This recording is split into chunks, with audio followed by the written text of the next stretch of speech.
மீண்டும் பள்ளிக்கு போகலாம், நம்மை நாம் அங்கே தேடலாம்.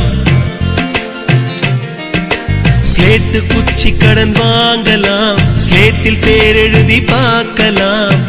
கொட்டு வச்ச வாத்தியாரை தொட்டு வணங்கலாம்.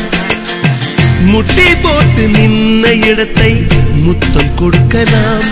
பள்ளிக்கூடத்தில் சொன்ன பாடத்தில் இந்த உலகத்தை நாம் அறிந்தோம். அன்னை மடியென நம்மை தாங்கிய இந்த பள்ளியை ஏன் மறந்தோம்?